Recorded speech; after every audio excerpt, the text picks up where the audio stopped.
Oh, okay. Get my desktop in here. There we go. Make it smaller.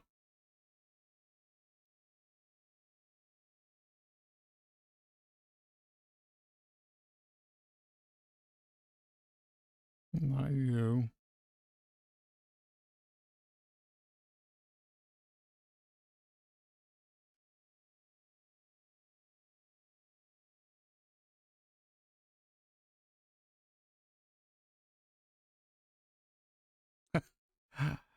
I cannot help with that. I'm sorry. Alrighty, let me actually get going here. Okay. Yeah, that looks good. Close you, get you out of the way. Alrighty. So we are in Sierra Vista, Arizona. I'm gonna fly to Tucson. Kind of the goal of the stream today. It's kind of a little bit impromptu. There's a gentleman over on the FlightSim.com Discord that's having problems with his autopilot oscillating with X-Plane. I believe he's on 12. I'm not sure at this point. But I don't have any problems. So normally I fly like a G1000. Once I got my Beyond, the G1000 was something I was trying to fly, but the text wasn't good enough. And so once I got to Beyond, I was only flying the G1000. So, but he's using the default Cessna 172 with steam gauges. So that'd be what I'm going to fly today. So I did a test flight yesterday. Everything seemed to be working the way I thought it should. And I had to learn a few things about how the 530 and the 430 work in here, and some of the things I can and can't do that I can do in the G1000. So without further ado, let me kind of get this plane started. So we'll put the mixture in. Let's get the beacon on. Get some power. Give me a little bit of throttle. See if we can get her to start. Should be able to start it. Okay, yeah, I figured that would be true. Evidently, it's not quite good enough. Oh, I wanted to show something. I changed the way I haven't got this altimeter set the way I want it, but what I do have is I've changed the VR config file for this. So if I take and I hold down the trigger, and then I rotate. If I hold the trigger down, that directional gyro is going to spin. So I got to go a little bit more. And as soon as I let go of the, I'm going to tell you to go away. And as soon as I let go of the trigger, then it goes. So if I do this, hold the trigger down, rotate it a little bit to the right, then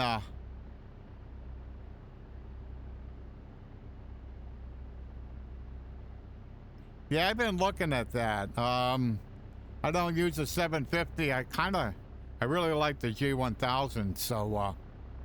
So that was kind of like not something I'm real excited about. But so let me get this thing back where it belongs here.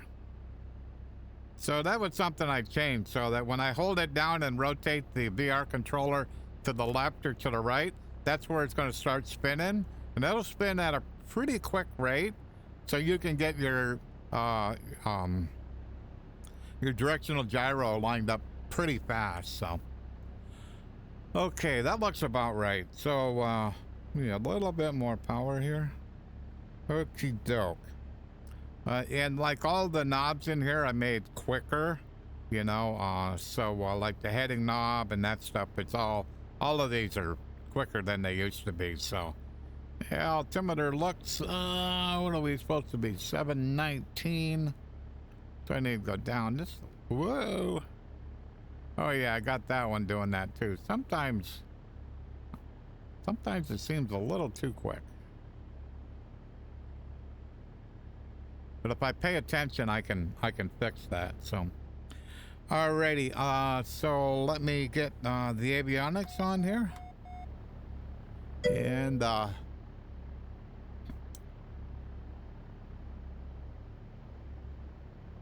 yeah, it makes it a lot easier. Like I said, like that one there, it's a little bit too sensitive. But the cool thing is I can fix that. I can slow it down. So being too fast is great. You can always go slower. If it is too slow, like say for this one, if you wanted to go, like say from 5,000 up to a high number, a good example is like if you're going to set the altitude in like a G1000. You can make that where you can move it pretty quick, you know, as opposed to keep rotating your hand. You can actually get it started, just hold it, and it'll just roll up there. So that's kind of cool how that works. So, and I just learned that just recently. Okay, so let me get ATIS 13475. Attention all aircraft, Lima now current altimeter 3008. 13475.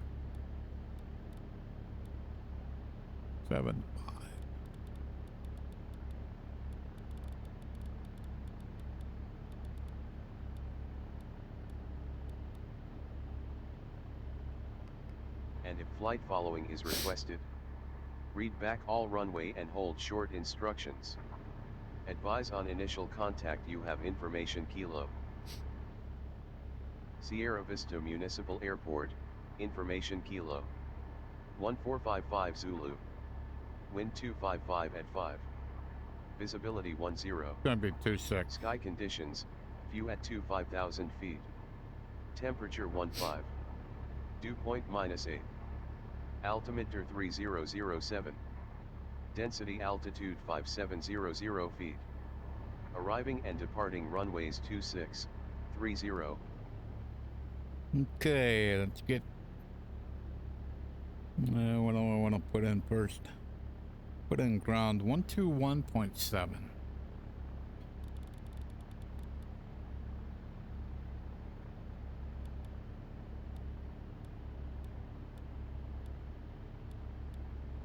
Whoops. Okay. I guess I already had that. And tower is 12495.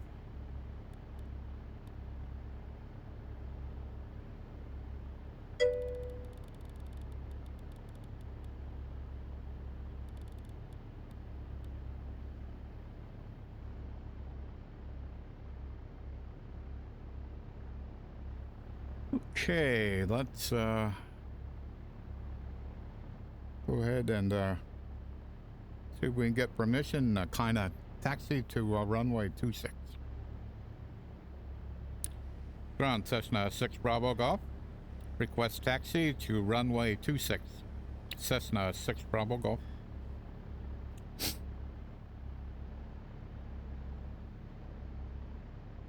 Cessna 6 Bravo Golf, taxi to runway 26 via Juliet Golf.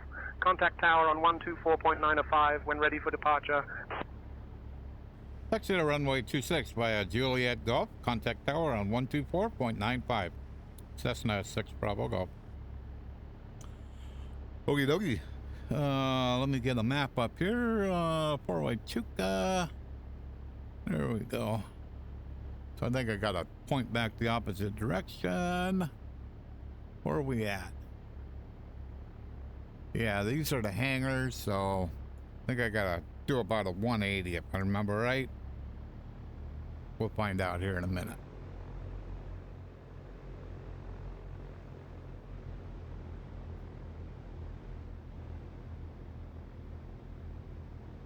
Nope.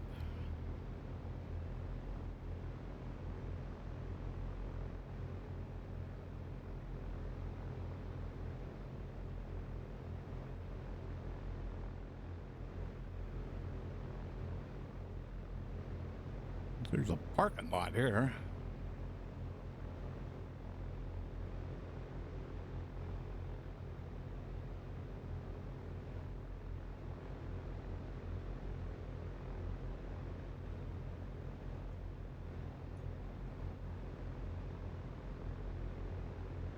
Trying to get my bearings.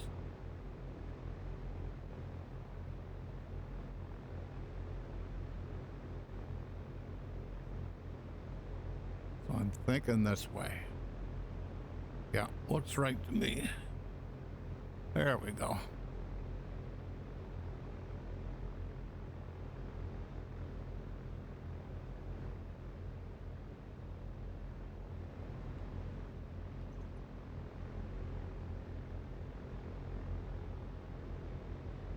Yeah, Juliet.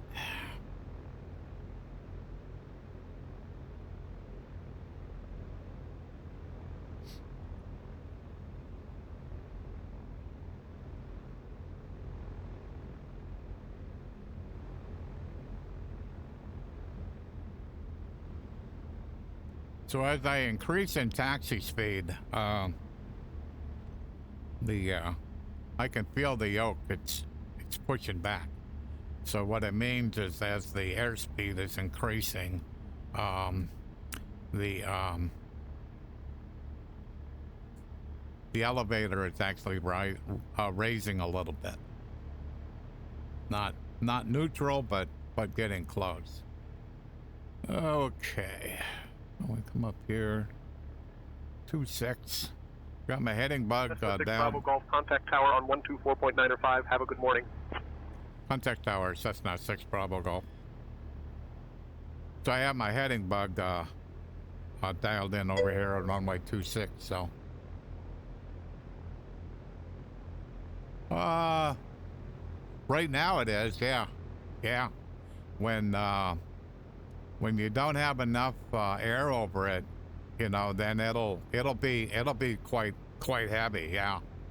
When you once I start going down the runway, it gets lighter and lighter and lighter. So unless you actually talked about the physical weight, it's not light. Alrighty, gonna put brake on, taxi off, land, nav, strobies, and transfer over to tower. So when I got this thing up here, so it kind of lets you know, like, so when this is over here, you can see where the line is here. So it's got pretty good.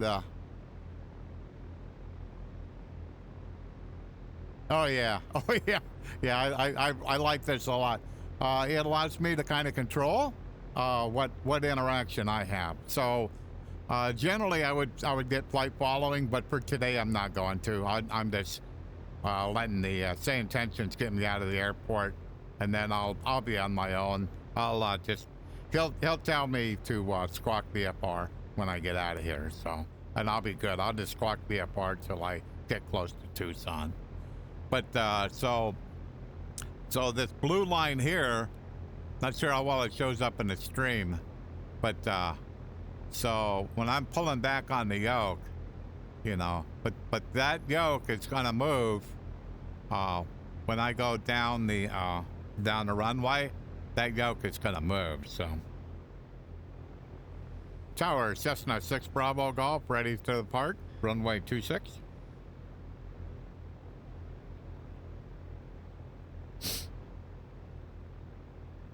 Cessna 256 Bravo Golf, Libby Tower, taxi to parking via Golf.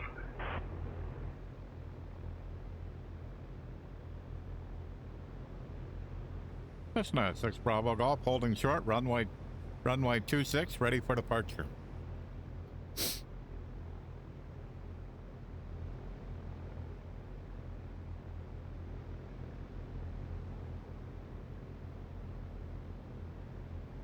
Cessna 6 Bravo Golf, runway 26, winds calm, cleared for takeoff.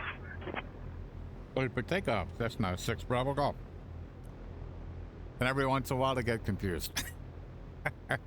Break off. Cessna 6 Bravo Golf, roger, calling for takeoffs for you. I didn't have my mic on, so I'm not sure what happened there. Alrighty.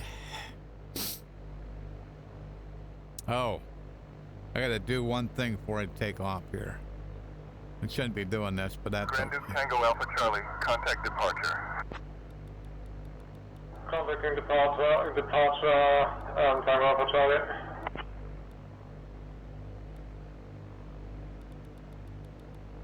I just didn't want to do this when I'm flying.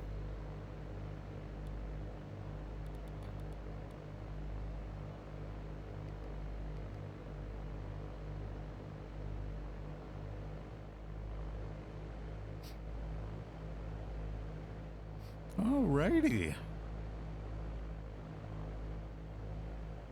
Running real weather, so another partly quite clear day today in Arizona. Alrighty. And we'll put power in here. Use the old rudder to kind of keep me going straight down the runway here. And I can feel this yoke. I can feel it coming towards me.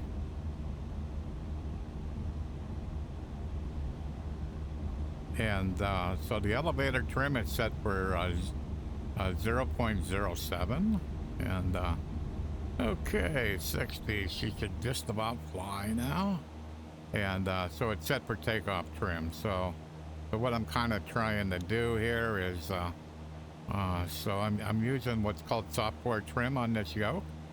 So we're climbing out. I got hands off. We're doing 70 knots. So that's for full power. You know, that's about where we want to. Oops. About where we want to be. So so that part of it's working just right. You know, so because I added this Fly with Lewis script here to kind of keep track of where my pedals are, and I added the trim and the elevator position. Good morning, Iowa Scotsman. How are you doing?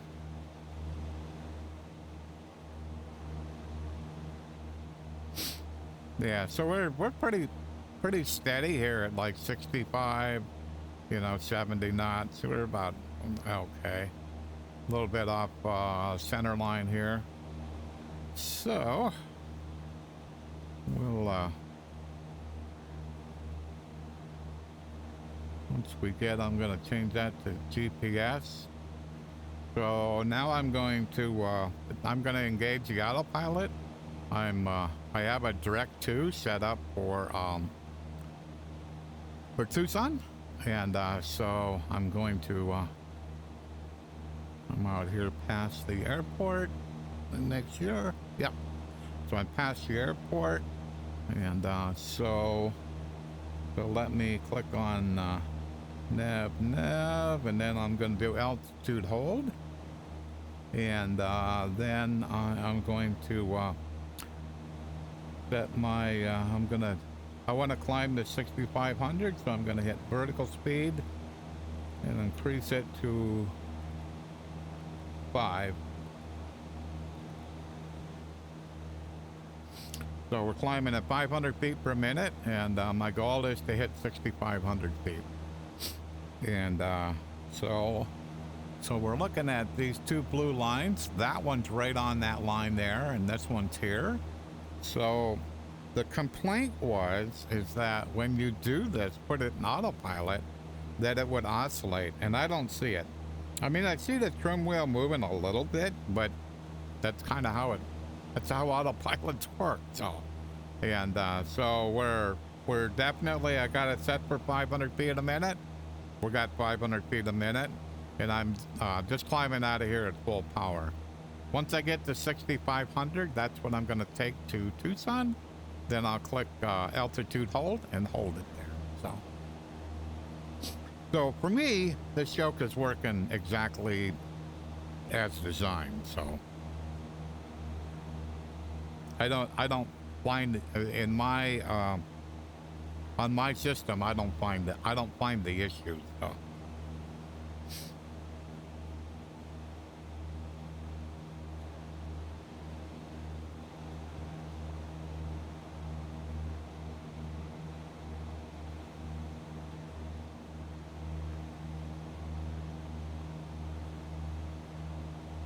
So we're kind of like slowly getting on course here. So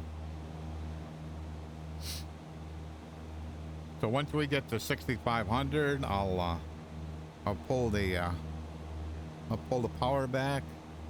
I'll actually hit altitude hold and then pull the power back.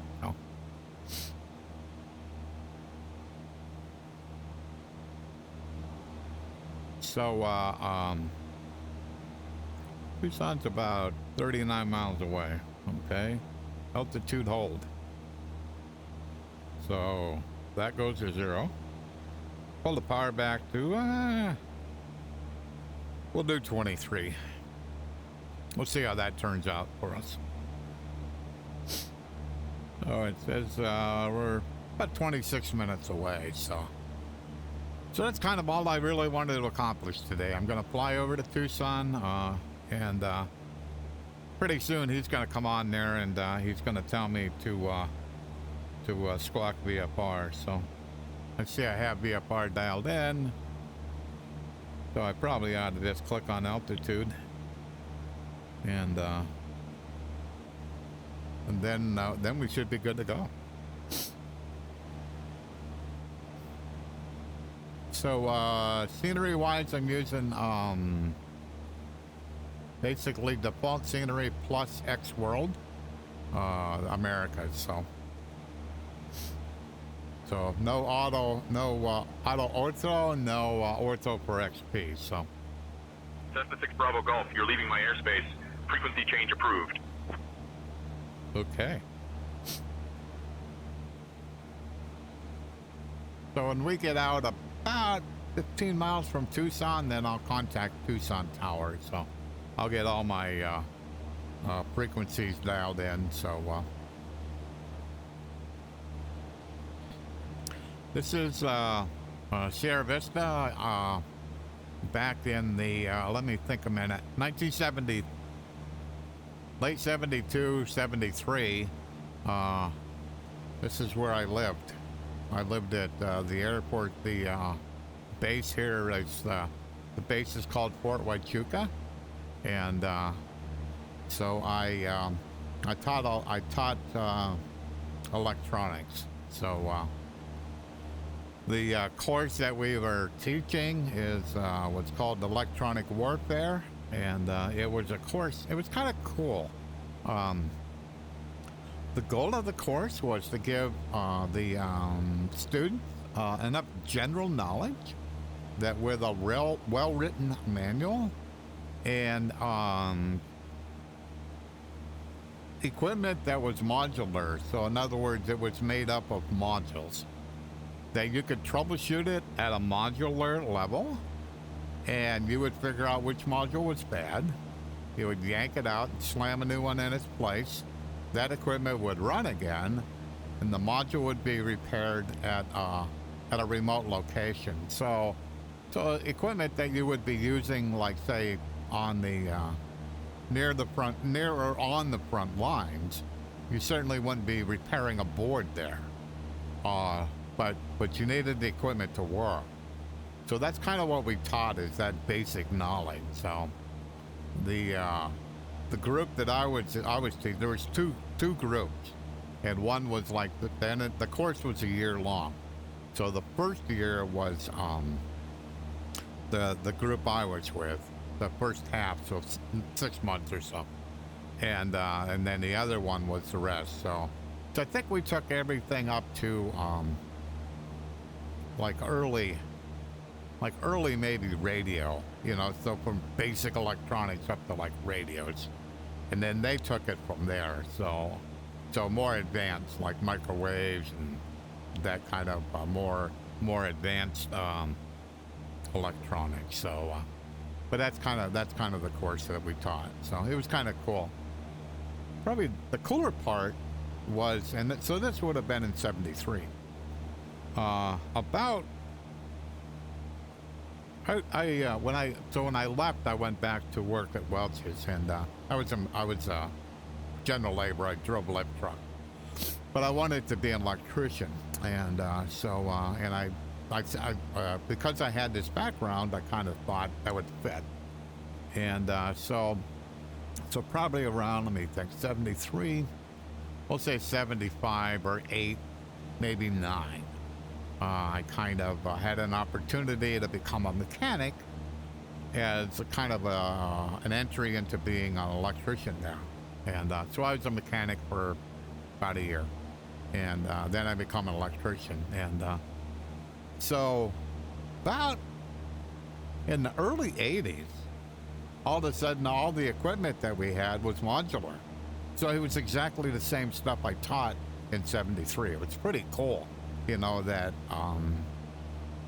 the Army was like that forward thinking, you know, that industry kind of followed, you know, years later. I mean, so that's basically how we fix things as an electrician is you fix it as a modular level, whether you fixed it, the module, or you sent it out to be repaired.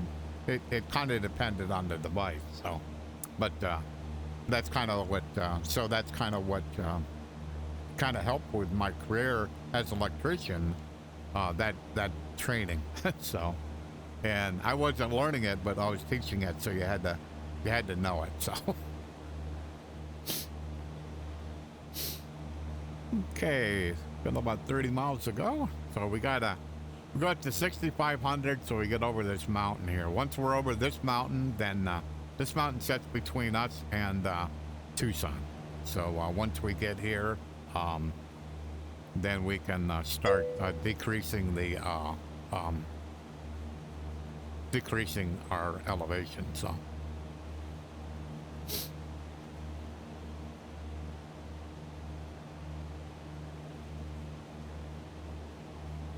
Yeah, I'm kind of, I'm not sure which one I want to use. So I definitely am looking at that, you know. So you're using map enhancement. Okay, so that's different than auto ortho. Do I understand that correctly?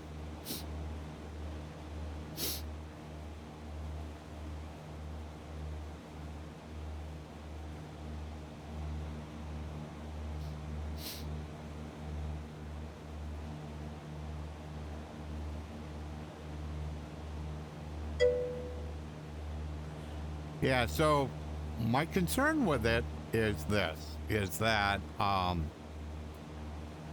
unless I misunderstand how they're doing it, they're still using the auto for ortho 1.3 version.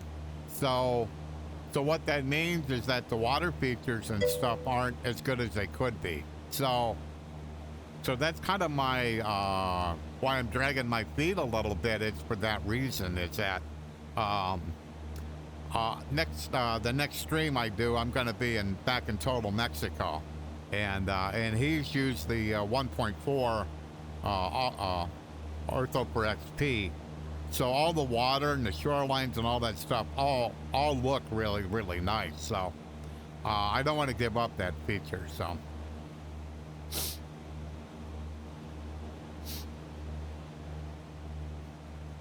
So this stream was kind of, I just wanted to just kind of do a stream so that I'm kind of testing this autopilot on the 530 and 430, so that make sure that it's working, so it's working correctly. So not much going on today. So I'll be in Mexico on Saturday. I plan on streaming. I'll be in Mexico on Saturday. So I'll be using Jetstream simulations, Total Mexico.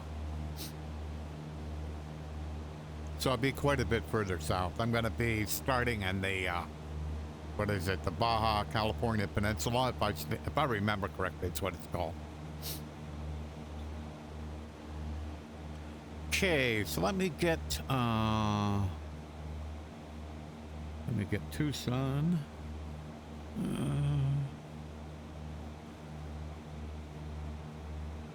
So let me get Tucson ATIS. 123 12380. So I'll put you up here.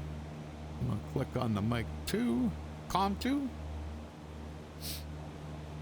and we'll see how far away. So I have the ATIS for Tucson is 123.80, and so I made it active on COM 2, and then I turned the receiver for COM 2 on.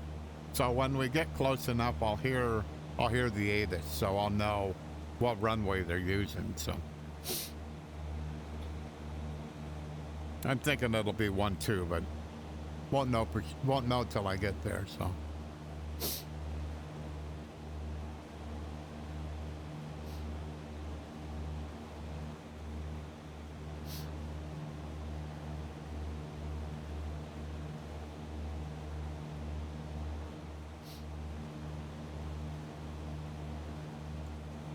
Yeah, so when I was teaching, a couple of this, altitude, and the flight following is requested. Read back all runway and hold short instructions. Advise on initial contact. You have information, Romeo. Tucson International Airport. Information, Romeo.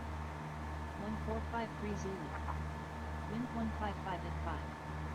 Visibility 10. Sky conditions, clear. Temperature 12. Dew point -7. Altimeter 29er. Density altitude 2800 feet. Arriving and departing runways 12. More advise on course heading, altitude, and the flight following is requested. okay, so it's going to be runway heading 12. So we'll take the heading knob and turn it down to 12. So what that means is I'm going to be entering a left downwind for runway 12 with the direction I'm going.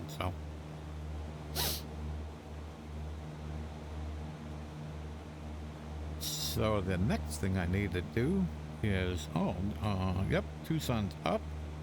So we will get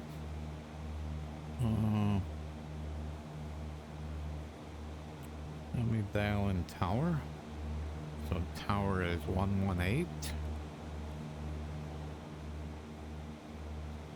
Tree.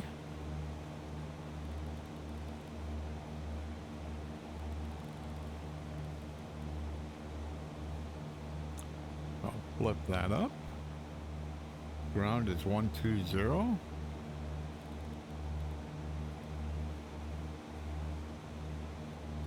Zero 25.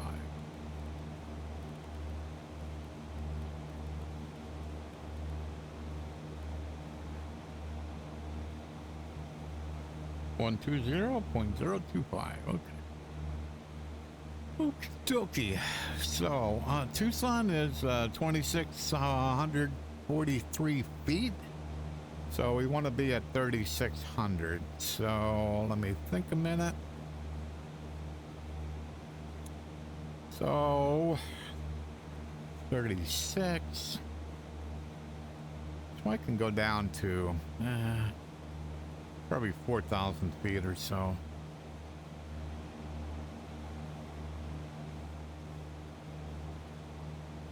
Yeah. So we can pull back the power now.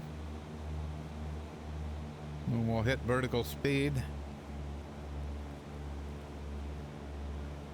So I'll make it 500 foot per minute descent. And over 18 miles out, so we can actually I can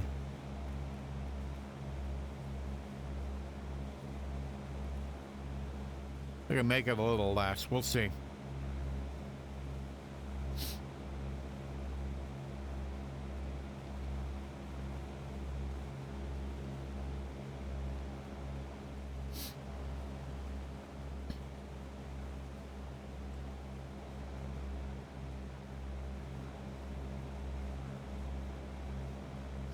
And if I'm not coming down, and so Tucson is over where you have this lighter color. Tucson's over in the darker color. So we got a ways to go, and I figured I'd just slow down my descent, and we'll get there in time. We'll get low enough in time is the right way to put it. So I think I've got everything I need to know here. Heading 044 until established, cleared for the runway RNAV 30 approach, American 1776. So that should be... American 1776, contact Tucson Tower on 118.3. Yep. So that's Tucson Tower, so... 118.3, American 1776. American 1776, turning final runway 30, looking for landing clearance.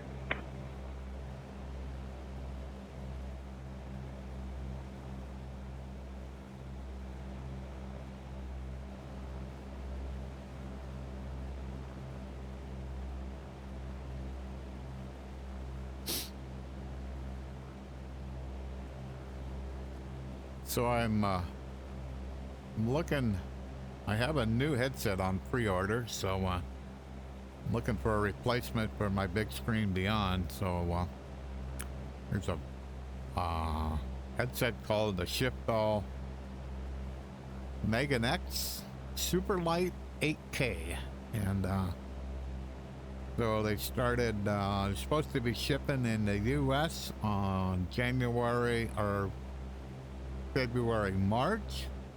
And they were supposed to be shipping in Japan January, February. So it sounds like some of the people in Japan have received theirs.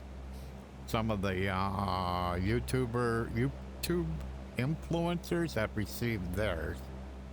So hopefully before the end of March, I should have a new headset to play with. So it's another micro OLED headset, way better resolution. So this one here is like 2560 or so. That one there is around, we'll say 3500 by 3500. So most of the people have been running it at 100% Steam VR. So that's about 4000 by 4000. So, and kind of the cool thing is that it doesn't appear like, even though the resolution is higher, just the way the distortion profiles have been done, it doesn't demand any more out of your GPU. So it isn't like I'm going to be chasing a 5090 to run it. Should be able to run it on the 4090 just fine. So so it's going to be kind of kind of interesting. So.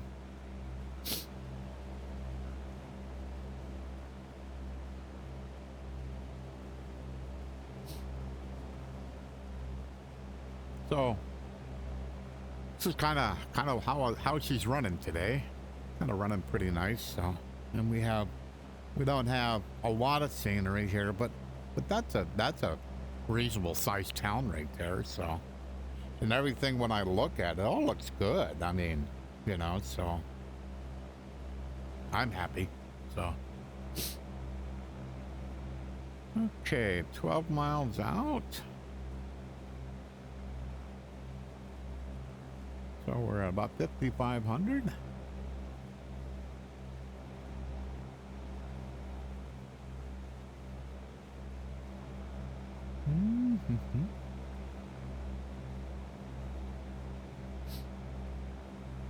Yeah, so if I come up here, I click on this, so that shows me, so this is software trim. So I have that enabled, and the range ratio is, I have it at 4. Hardware trim I have turned off, so I have it at 0. So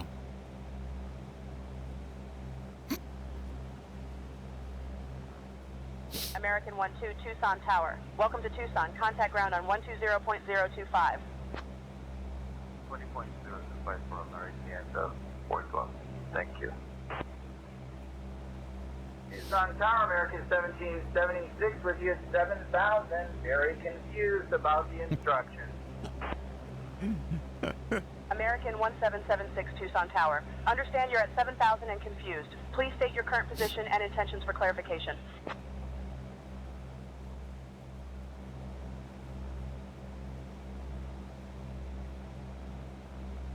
almost every time when I come here, SayIntentions plays that, so it's hilarious. Okay, where are we at? Almost at 5,000 feet. You can see the runway in front of me. Still 10 miles out, so you can still leave it on autopilot for right now. I'll get a little bit closer.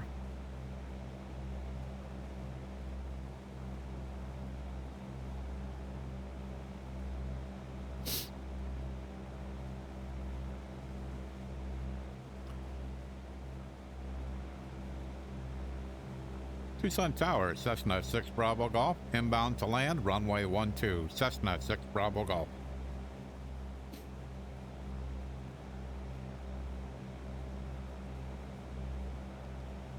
Cessna 256 Bravo Golf, Tucson Tower, enter left downwind for runway 12. Enter left downwind for runway 12, Cessna 6 Bravo Golf.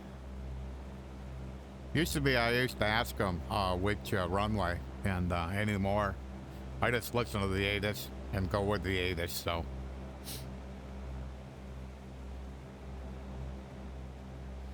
So left downwind, I'm set up for left downwind. I can see the runway in front of me, so. Runway 12 has a really, really, really long display threshold. So I'm going to go Titus.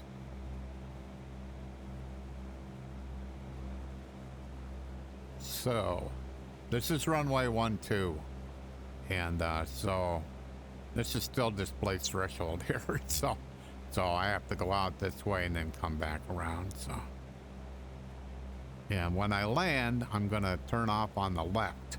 So I'm gonna go over here, and then I'll go along to here. I think it's A4, and then I'll get back on 12 and take off. So that's the plan anyhow. Hello. What was that? That was weird. I turned my head, and all of a sudden the plane moved. I'm like, what the heck was that? Huh.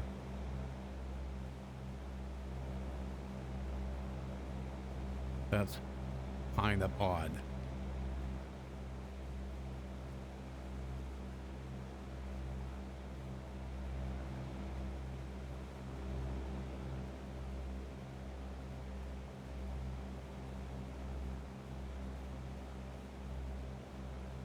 So I do have the crazy Austin's crazy camera on, so I'm wondering if that's related. I think I'm gonna get off an autopilot. What am I, 6 miles out? Yeah. Let's get off an autopilot. So I'm gonna bring on the this off an autopilot.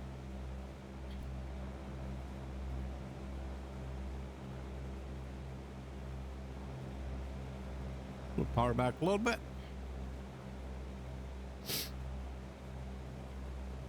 So by the time I get downwind on that runway, I need to be Tango, contact ground on at 120.025.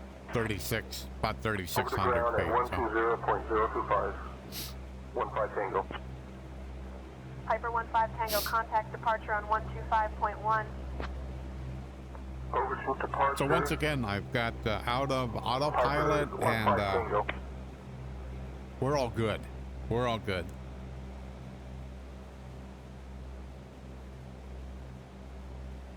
So what are we doing? About 85 knots, something like that.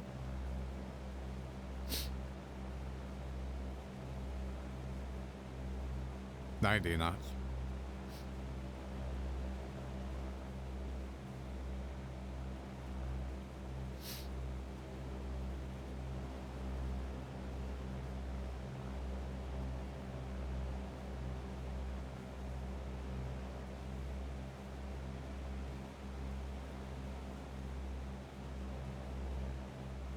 Would assume we got some crazy weather right here.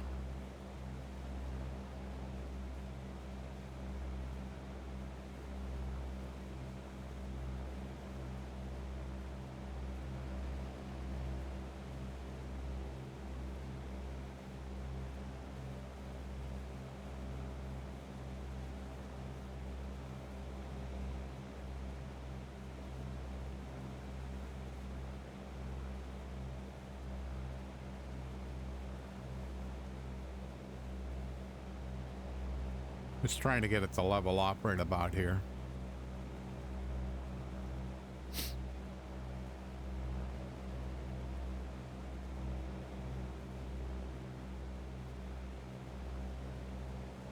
Yeah, a couple of versions before on this yoke software, it had a problem where it me neither. Yeah, it ain't gonna be cheap, but yeah, it looks, the reports I've been watching is they're really happy. So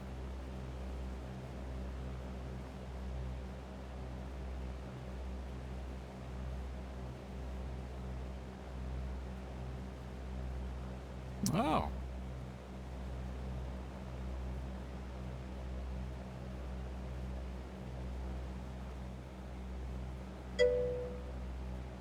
Oh yeah, it's the only problem. And I thought I had most of it. You know, I have like an auto mod, but it doesn't. It sometimes misses this kind of stuff. So, and when you're in VR, you're kind of helpless. so it's just like, hey, that's life. You know. Okay, looking pretty good here.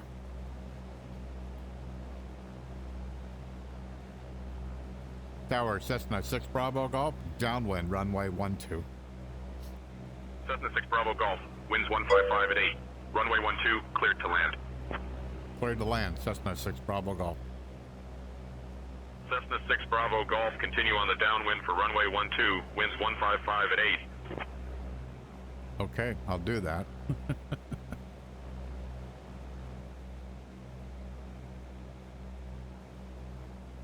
So I got about 2,000 RPM dialed in here. I'm trying to kind of get it level here. So everything's looking okay.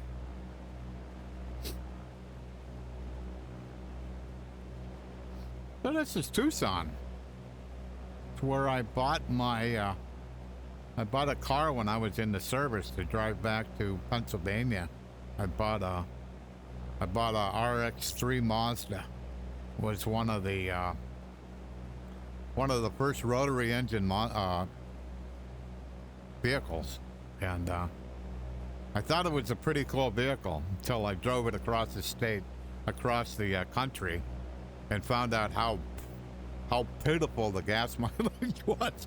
It was really bad. Alrighty, so we're in the white arc. So I'll pull back power just a little bit more. Whoops, I don't need that much. With one notch of flaps. But it was fun to drive though. Wow, man, did that thing have some power? It had the engine kind of looked like an automatic transmission. It was bizarre, but it was fun to drive. It actually had a buzzer. You couldn't hear the red line, so it had a buzzer that would tell you you've exceeded. You're coming up on the red line. That's how it worked. Because you couldn't really hear it. Whoops. Whoa. Come on, Bill. You couldn't really hear the engine. You just could not hear it. So it had to have a buzzer in it to kind of warn you, kind of like time to shift. Alrighty. I was a little distracted here, looked out my window and went, whoops. Oh, that's why. Kind of took a little bit too much power out here. We're okay though.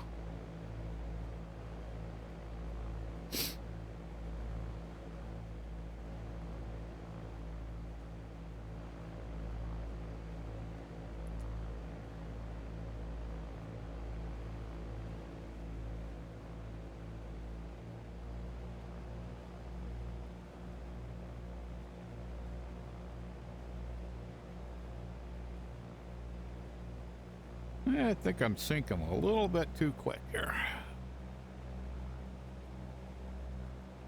Put a little more throttle back in here.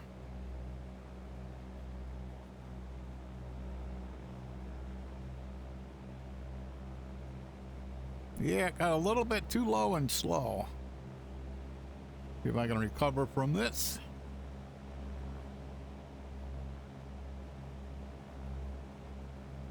Yeah, not doing too bad.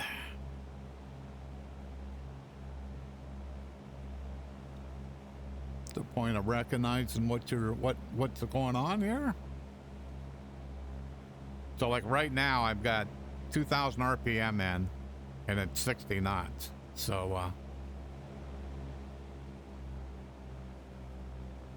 so now that we're sure we've made the runway, we can pull that power back out.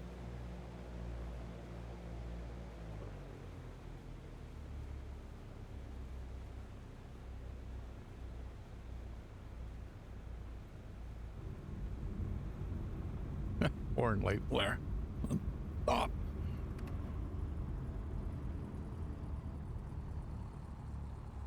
Okay. Not bad. Cessna 6 Bravo Golf, welcome to Tucson. Contact ground on 120.025. American 1972, contact departure on 125.1. 125.1, American 1972. American 1972, contact departure on 125.1. Contact ground on 120.025.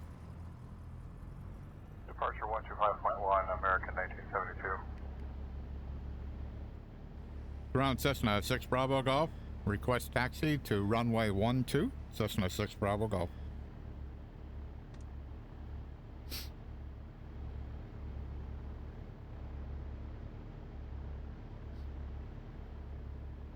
Cessna 6 Bravo Golf, taxi to runway 12 via Alpha Delta. Contact tower on 118.3 when ready for departure.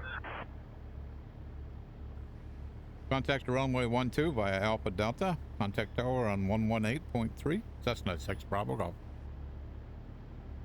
Okay. Flaps are up.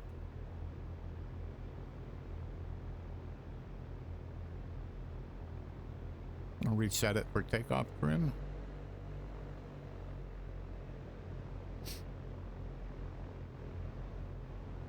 I think it's Alpha 4 if I remember correctly. There's some red signs up here that kind of point the way. I need to put in a direct 2 for Sierra Vista, so that's Alpha 6.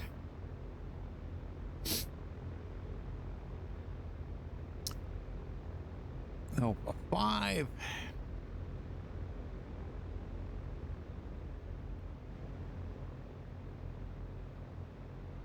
Yeah. I think one more. Yeah, I think one more. Yeah, I can see the red sign over there.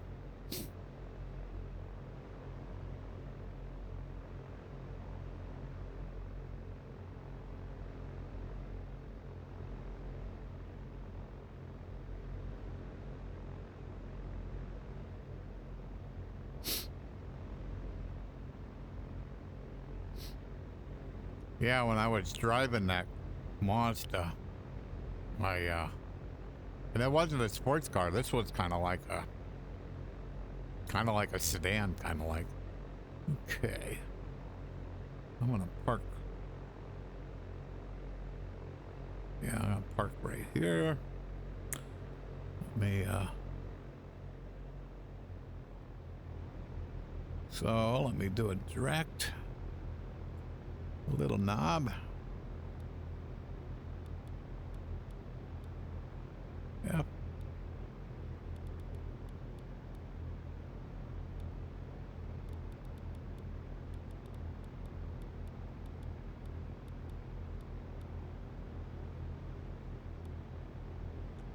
I'll enter. Okay. Go over here.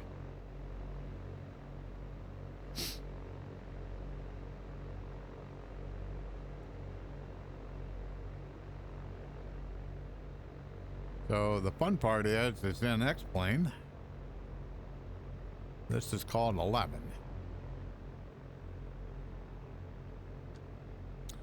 And but in SayIntentions it's called 12. So alrighty. Tucson ground, Klondike, November, Echo Kilo. Tower, Cessna 6 Bravo Golf, holding short, runway 12, ready for departure.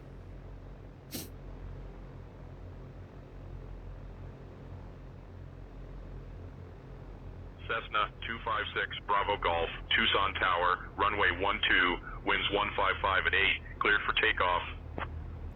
Cleared for takeoff, Cessna 6 Bravo Golf.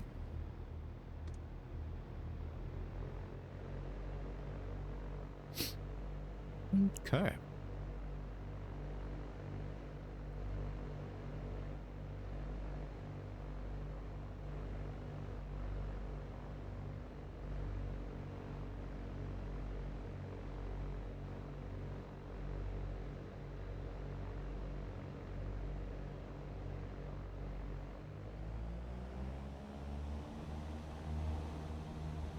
Alrighty, here we go. So once again, like as I accelerate down the runway here, the yoke is pushing back. So kind of early in the development here. So 60, yeah, we can pull back. Let's see where she takes off at. Yeah, so that's hands off. That's around 70 knots. So.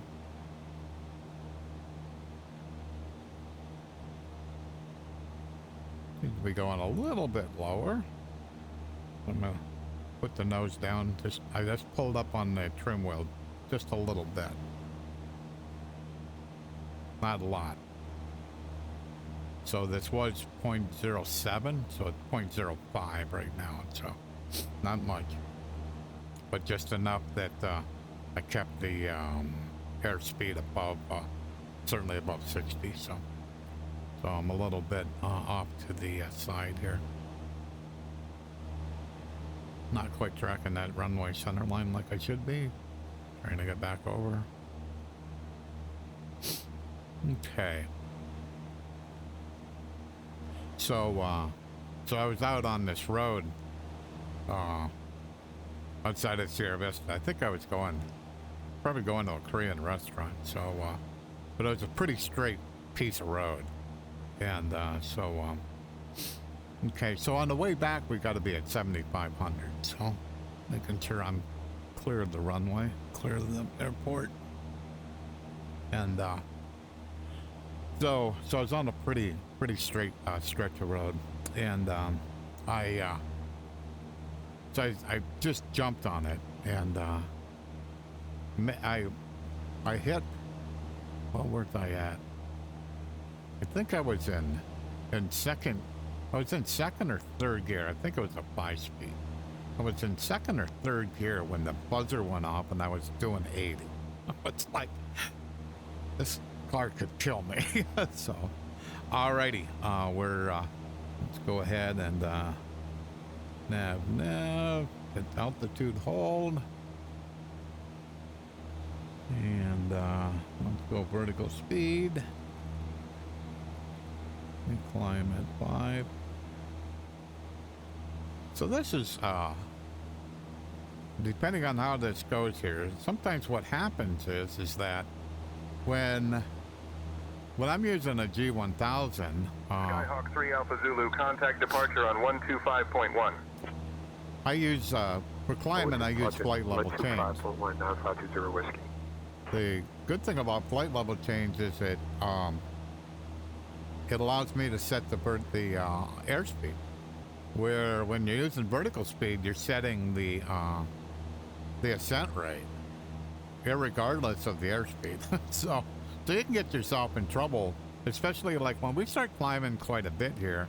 I'm going to climb to 7,500 because I'm going eastbound. I'll probably start running out of power, and so I'll have to, and I'll probably try to do that ahead of time. Is when I see the RPM start decreasing, I'll pull back on the mixture to try to get the power back. I didn't do that before yesterday when I did this, and so what happened is that all of a sudden I was down. I was getting close to 60 knots, and I was like, "Ooh, that's not good." So, because normally I would want to climb out of here at 70, you know, not 65, probably 70, you know, so, so when I saw that, I went, oh, that's not good, so.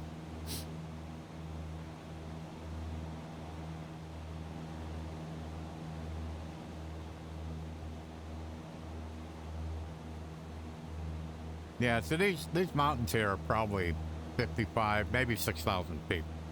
So I come across them at 6,500, going west, even plus 500, going back east, so odd plus 500. So 7,500 is where I got to get to kind of be trying to follow some reasonable procedures here.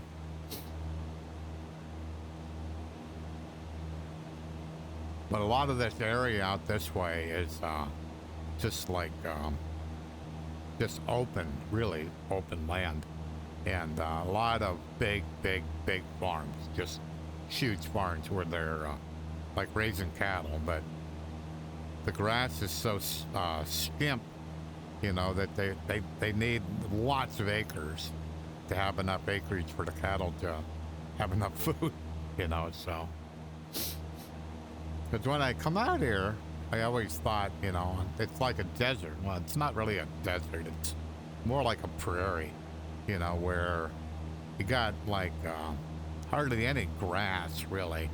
Certain areas, if you got grass, you got to have some water, and so, but you got brush, like, you know, scrub brush. So you got a lot of that. I mean, so. And first place I seen tumbleweed. I heard about tumbleweed, but kind of weird. I wonder what's going on with must be something going on with the weather. Make the plane kind of dance. I don't know if it's it or it's the Austin's crazy camera. Not sure. Kind of kicks it pretty good now. So we're still holding altitude, airspeed pretty good, so we're not doing too bad. We're getting climbing up on 6,000, so.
So I pulled the mixture back a little bit to try to give me a little more power as we're climbing up in elevation here.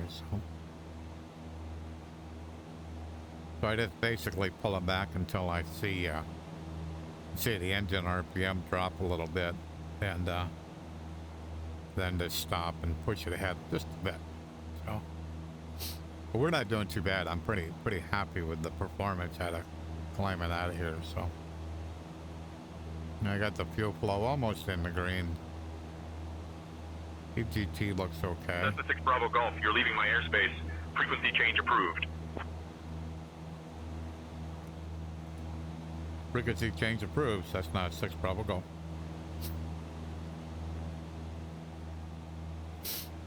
Okay.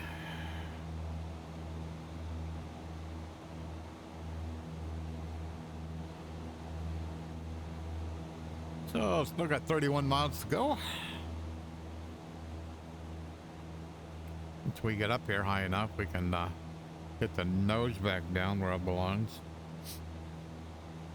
Or I don't have to reach up over look over the nose to see the mountain.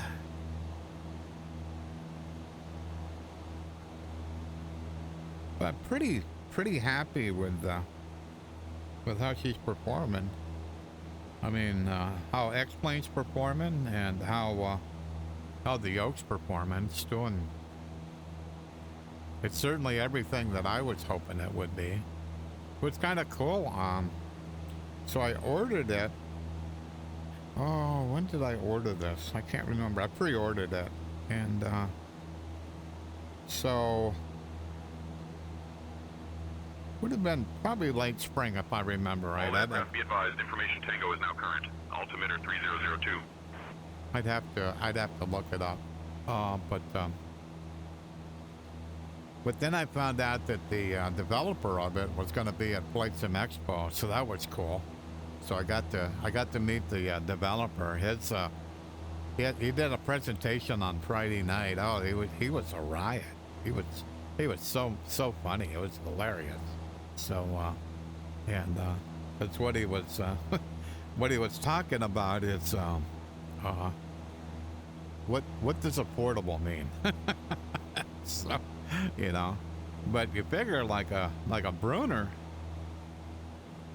Okay, so we did altitude hold. So a Bruner, you know, is so this was I think $899, and a Bruner is about $1,200 or something like that. So so it's all of our expensive toys are all relative, you know. So hello, Downwind. How are you doing this morning? I am actually doing awesome. That's kind of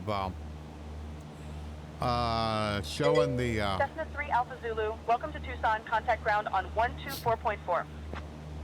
There was Contact ground 124.4 3 Alpha Zulu. Have a good day. There's a user on the FlightSim.com Discord, and he's having problems with the autopilot in X-Plane 12. I'm not, so I'm kind of showing it off. So, and that's kind of what I'm doing. So I flew from Sierra Vista to Tucson, and now we're on our way back from Tucson to Sierra Vista. So we climbed out of Sierra Vista to 6,500 feet, and to get across the mountain in front of us, and now we're climbed out of Tucson to 7,500, going westbound to or eastbound to get over the mountain again, and then we'll use vertical speed to get down to the close to the pattern altitude of Sierra Vista. And so that's kind of what I'm doing, is just kind of showing how it's performing for me, and it's working great. So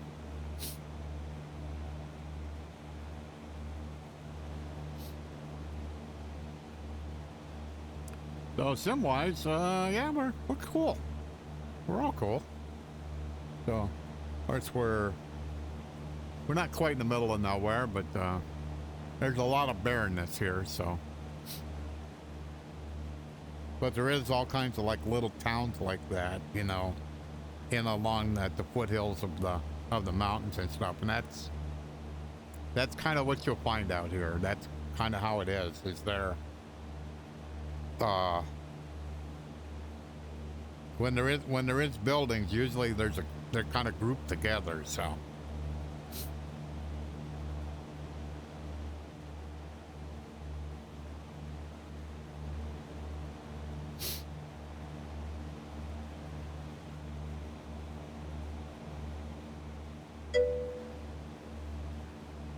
Nah.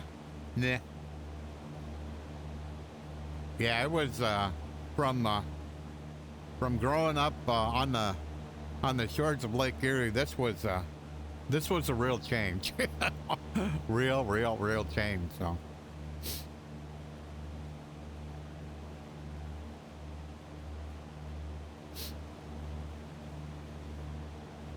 And you figure, like, when they first like moved out here, it's kind of like, man.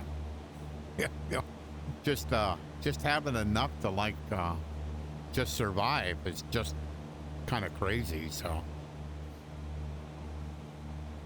alrighty, let me get Sierra Vista. Let me get tower in first. 124. 95.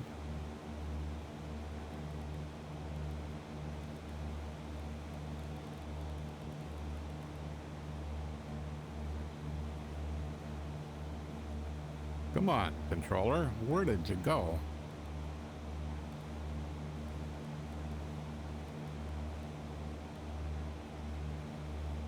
And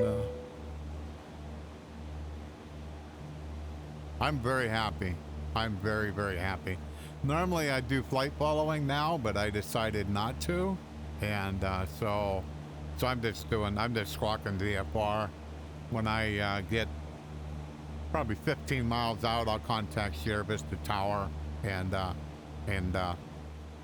first thing I'll do is I'll use ATIS and figure out what runway we're landing on, and then I'll contact Tower and tell them where I want to land. So ground, but I am very, very happy. It was a great choice. 7.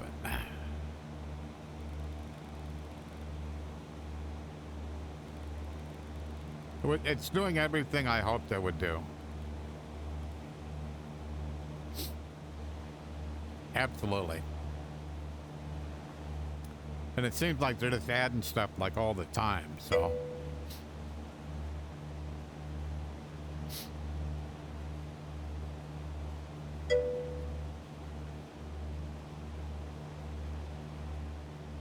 It matches the kind of flying I want to do, so. So like right now, if I wanted to get flight following, I absolutely could, you know, but just for this particular flight, I decided not to, so. Alrighty, so Fort Huachuca. So elevation of Fort Huachuca is 4,700 feet.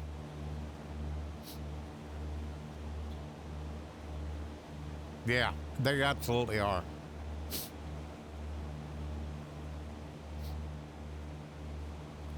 So I had, well, actually, let me get ATIS.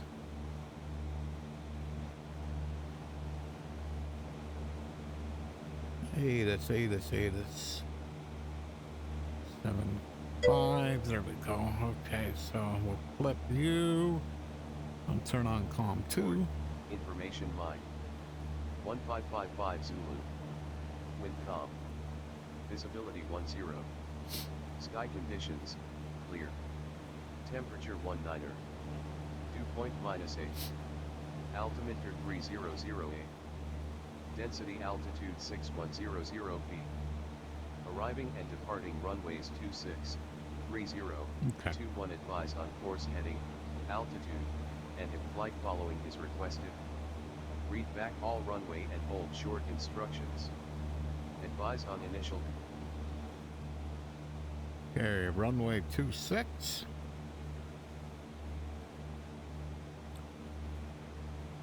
Runway 26. So I think I can start a gradual descent. I gotta be at pattern altitude will be 57, and I'm at 75. So let's do a slow descent. Go back forward a little bit. Yeah, we'll do 3.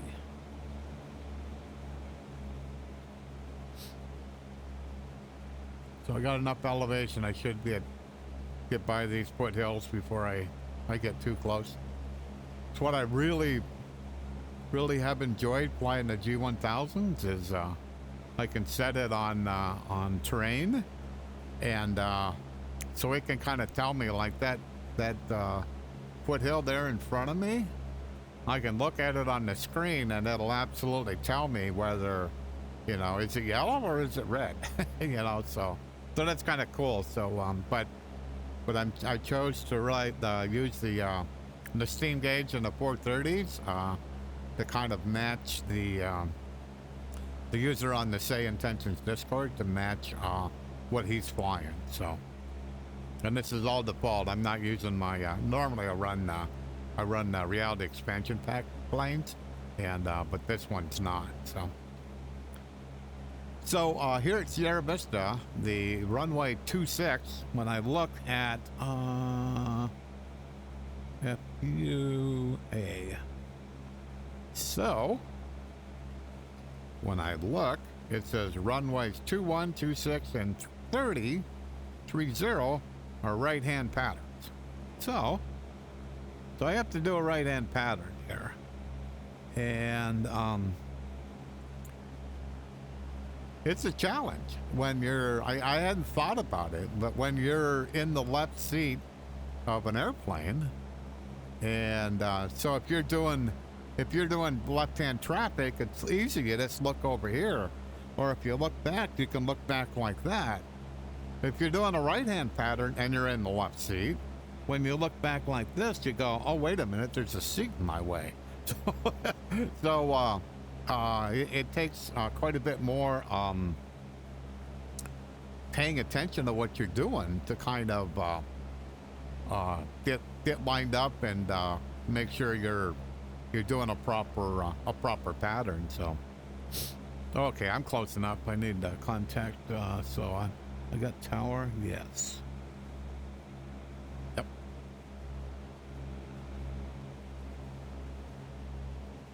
Tower Cessna 6 Bravo Golf, inbound to land, runway 26.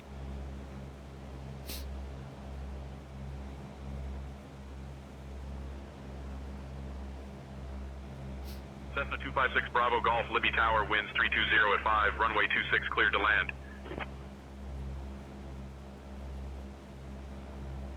Cleared to land, runway 26, Cessna 6 Bravo Golf. That seemed a little bit cleared to land this far away. I'm 7 miles away from the airport. That's a little crazy, but that's fine. I have gotten a call where it would tell me, maybe I was a little further away too, where he told me to do a left.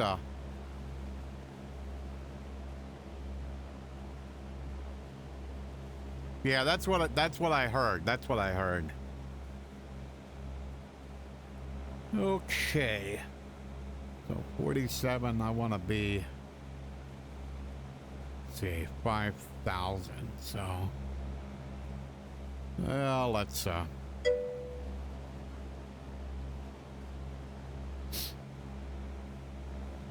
Okay, I'm 6 miles away. We're gonna go off an autopilot. And I'm going to look a minute. Yeah. Okay. Get my feet on the pedals here.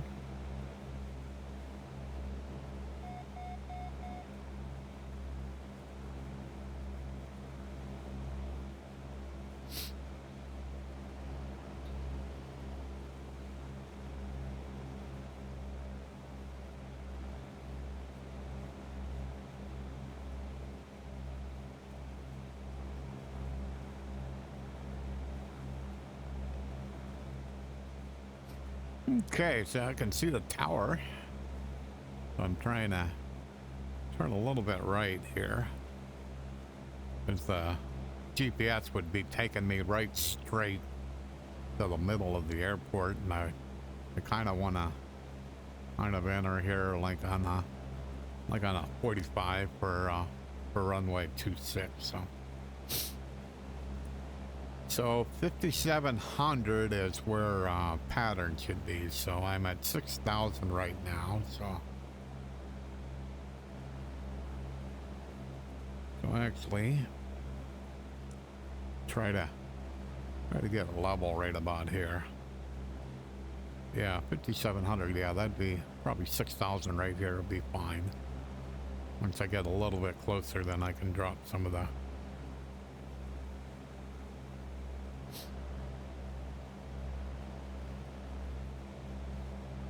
Okay.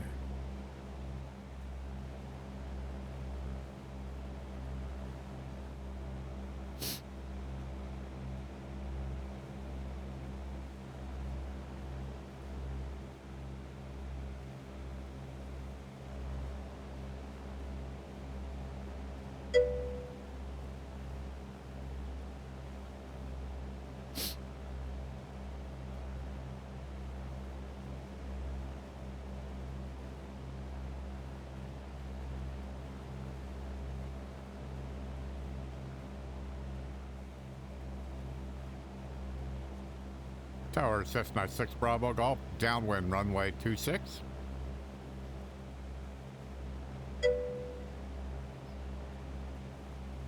Cessna 6 Bravo Golf, wind 05 at 5, runway 26, cleared to land. Cleared to land, Cessna 6 Bravo Golf.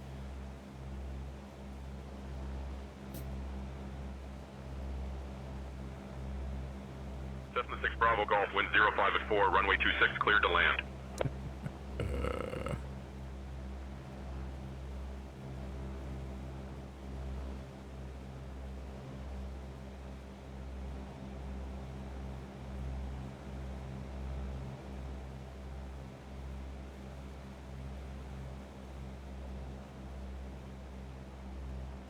So this is a big, long runway, so I gotta just trying to get a little bit level here. I'm trying to stay parallel to the runway. The end of the runway is way down there. Not doing too bad. Pretty happy.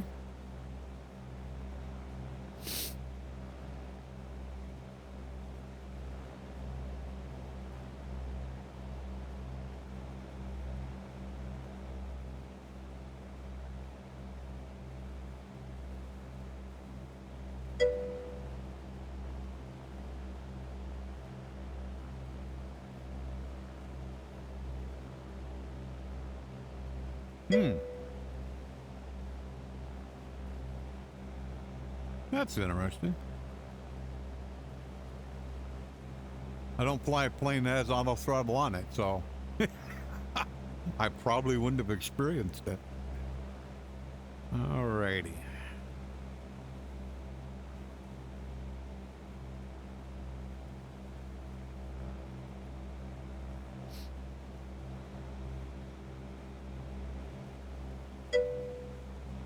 Okay, so we're in the white arc.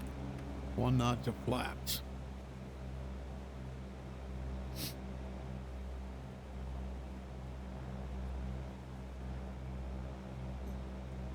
That just makes it like so difficult. So we'll go ahead and turn around here.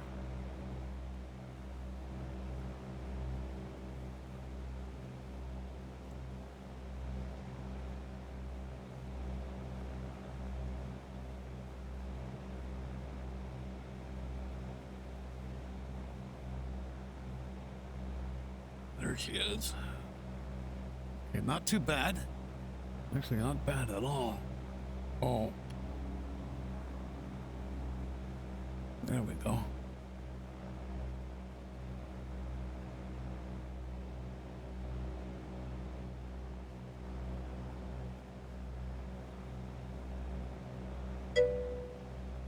Just a little bit slow, but we'll get it.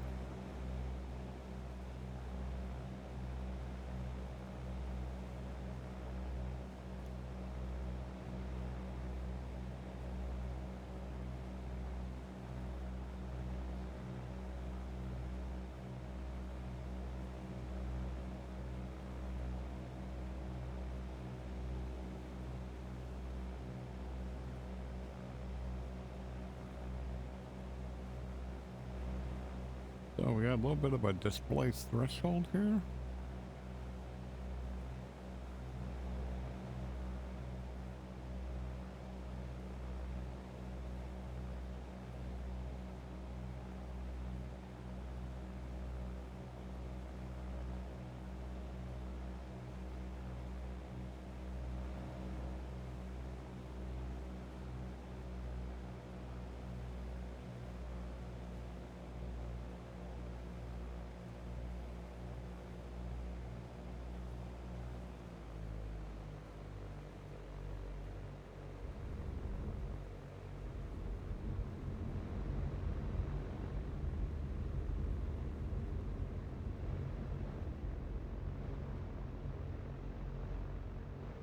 Cessna 6 Bravo Golf, welcome to Libby. Contact ground on 121.7.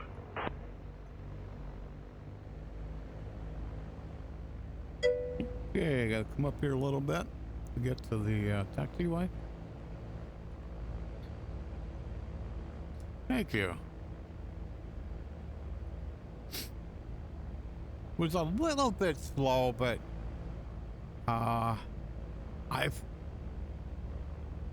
am like, so I can't believe how much more I would trying to find taxiway here. Gotta be pretty close. There's one over here on the right. There it is. I can't believe how much more, the more I fly, especially flying in VR, how much more comfortable I am in a pattern. Just really comfortable. Kind of like, no, you're not going to fall out of the sky. You know kind of where the limits are. And as long as you don't allow the plane to get ahead of you, you're going to be fine. So, alrighty. So, turn taxi on. Now, Stroby's landing. Okay. Go over. Ground Cessna 6 Bravo Golf. Please, request taxi to general aviation parking.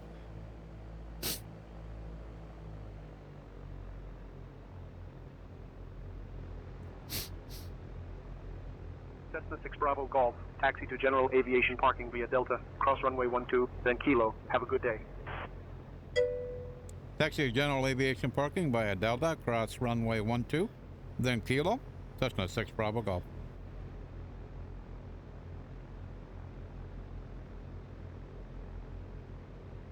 Yep.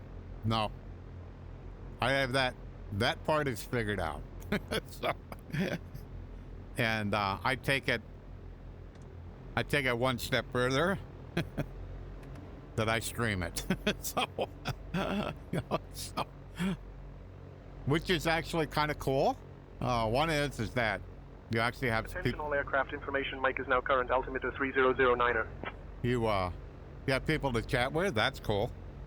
And but you also get to kind of show what is possible in VR.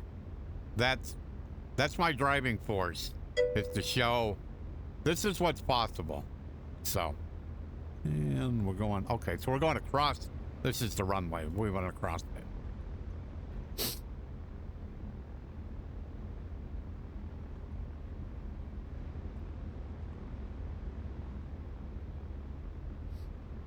Yeah, Downwind calls me, I'm the cheater.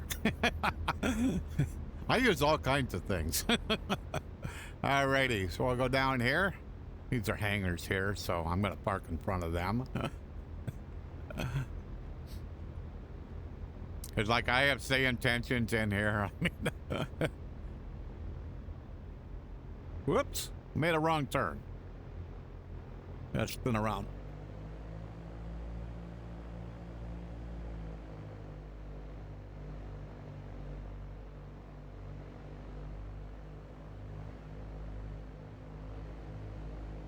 Guess I can go here. I was getting ready to go over the grass. I was like, no, that's not where you're supposed to be going, Bill. Okay. Alrighty. Well, this went exactly as I had hoped it would. I didn't... if there's a problem, I don't know what it is. I just don't have it. And that's simple. So now that the plane is... everything is, the RPM and all that stuff is down low, then the yoke is, that's interesting.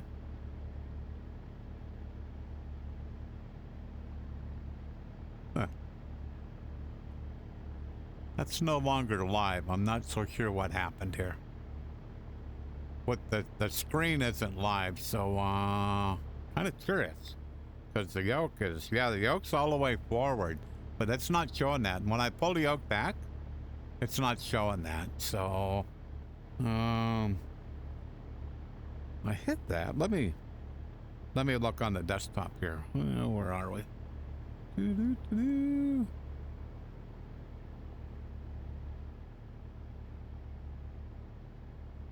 Okay, so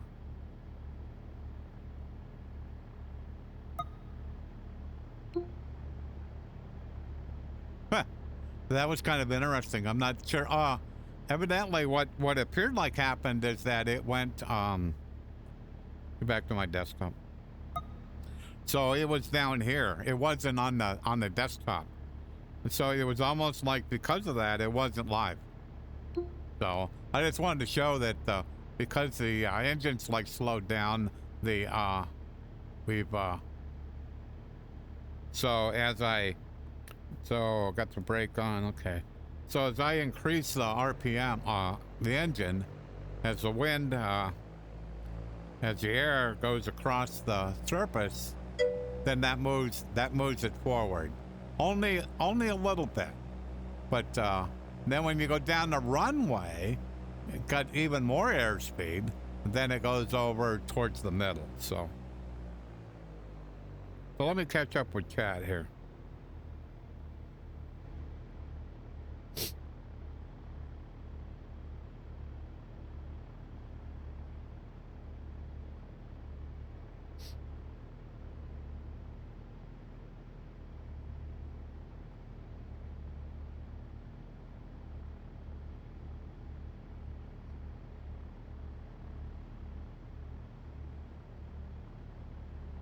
Yeah.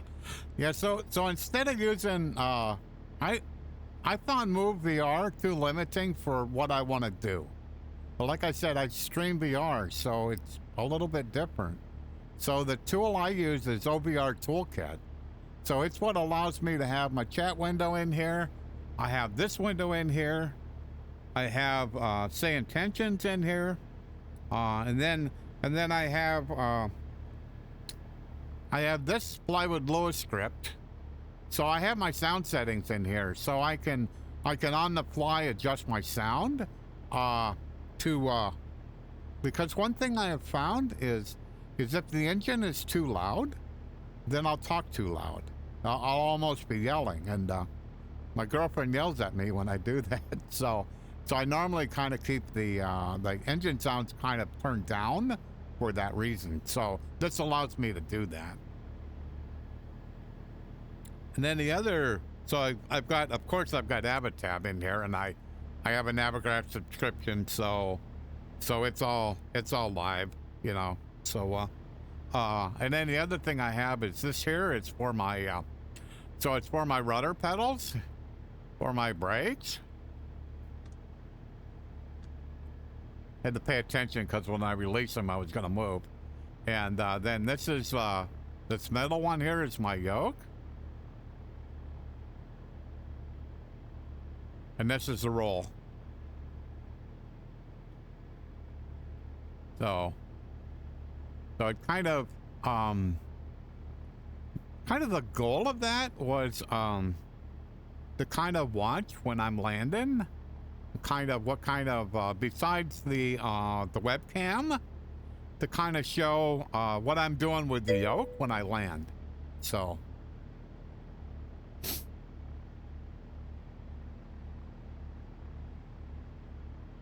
yeah, OVR Toolkit is a Steam VR app. So yes. What my concern is my new my upcoming headset. They use their own composter. I think it's what it's called. They use their own. So I've asked the question, will OVR Toolkit, will it work with it? And I've got answers like, well, of course it will, but not from anybody that actually has the headset. so it's kind of like I may have to kind of figure some things out. But hey, it's all part of the experience. so it's not a big deal at all. So. Yeah, I'm thinking it will. You know, I'm kind of hard to believe it wouldn't, but like I said, I mean, until I have one in my hands, a lot of these questions will only be answered then, for sure. You know, then I mean, but also kind of the goal of that is once I do get the headset, I mean, I'll because the other couple of YouTubers, they don't stream. They just do YouTube videos. But I stream VR, but I, how should I put this? Microsoft 2024 is, to me, very VR unfriendly. That's probably the right way to put it. It's just VR unfriendly. One example. So on one of their updates, they basically said that they added the default bindings for the Valve Index controllers. Here's a funny thing. They did it for the left one, not the right one.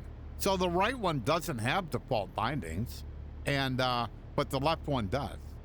You know, and it's kind of like, and so you basically, the only way you like to get attention is maybe mentioning it in a stream, or, you know, on their Microsoft Flight Simulator forums, there's a place where you can put bugs in. So I reported that as a bug, and how you get attention is if you have enough votes. So I put it in at least a month ago, maybe a month and a half ago. And so far, there's been 2 votes. So what do you think? They're going to actually fix it? No, they're not going to fix it. I mean, so what I planned on doing is when Jorg's at Flight Sim Expo, for the third time in a row, I'm going to approach him and go, "Hey, Jorg, this is broken. What do I have to do to get these things fixed?" You know, because I've already yelled at him about like VR controller support. Like a good example is like on the throttle. So if I grab this throttle and I just shove in a little bit. Okay, so where'd I go? I went up 100 RPMs. You cannot do that on Microsoft Flight Simulator. By the time you'll move it, it'll probably jump at least 15%, if not 25%. It'll jump. It'll do nothing, and then jump. And you kind of go like, okay, well, a throttle's bad enough. How about the mixture? Mixtures could be really crazy. So, or the trim wheel. Yeah, I've had the trim wheel go all the way trimmed down to it nose up. I mean, so it's just bizarre. And but it is what it is. So, and quite frankly, the performance on the VR performance on 2020 is way better than 2024. I got the bet. I haven't spent a whole lot of time with it. I find it too frustrating. So, okay. Well, this all went quite well. So let me get this old plane shut down here.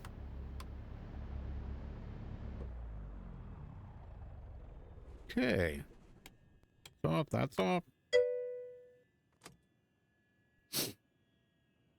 Okay. Yeah, funny thing, yesterday I was recording. So somehow inadvertently, when I was using my VR controller, I basically turned the stream on. So I'm coming in the land here. And so I started streaming that I didn't realize I was. I was recording, but I was also streaming same time. But after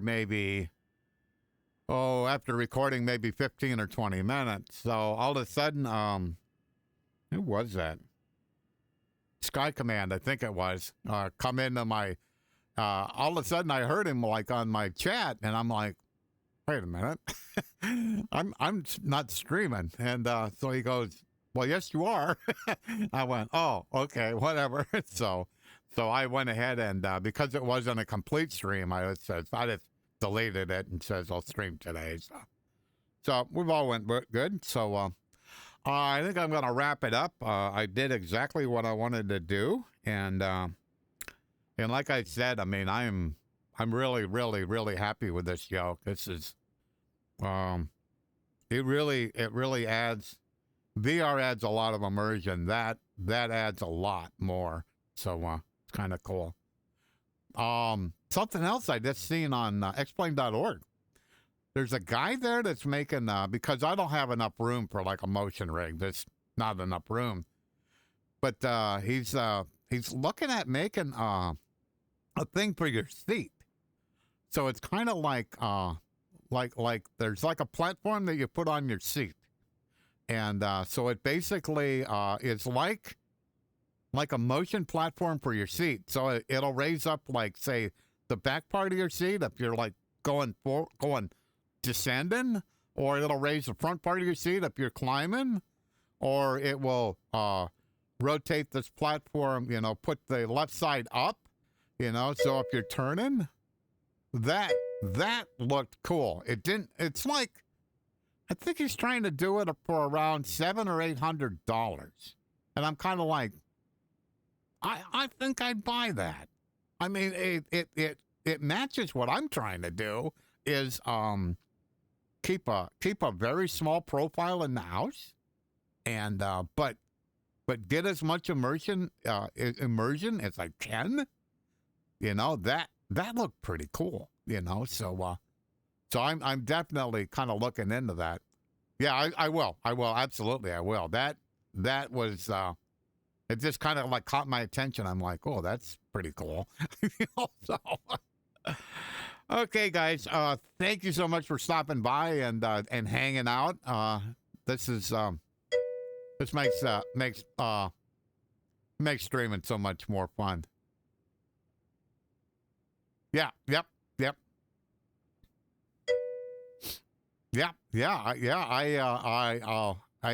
Nice.